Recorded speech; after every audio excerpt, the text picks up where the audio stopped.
வாங்க இன்றைக்கி கோதுமை ப்ரெட்டு மசாலா எப்படி செய்கிறதுன்னு பார்க்கலாம் வாங்க. ப்ரெட்டை எடுத்துக்கோங்க, தோசைக்கல் வச்சு 2 பக்கமும் ரோஸ்ட் பண்ணி எடுத்து அதை சின்ன சின்ன துண்டுகளாக கட் பண்ணி வச்சுக்கோங்க. ஒரு கடாயை எடுத்துக்கோங்க, அதில் பட்டர் போட்டுக்கோங்க. போட்டு பொடியாக நறுக்கின தக்காளி வெங்காயம் சேர்த்துக்குங்க. சேர்த்து அது வதங்குறதுக்கு கொஞ்சமாக சால்ட்டு போட்டு வதக்குங்க. வதங்கினதும் பொடியாக நறுக்கின கேரட்டு பீன்ஸு குடமிளகா போட்டு நல்லா வதக்குங்க. வதங்கினதும்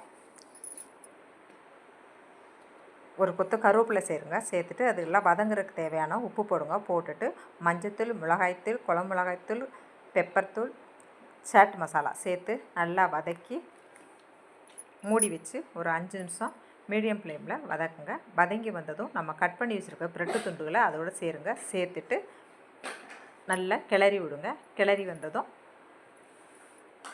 தக்காளி சாஸ் சேர்த்து கொத்தமல்லி தூவி இறக்கிட்டிங்கன்னா ப்ரெட் மசாலா ரெடி.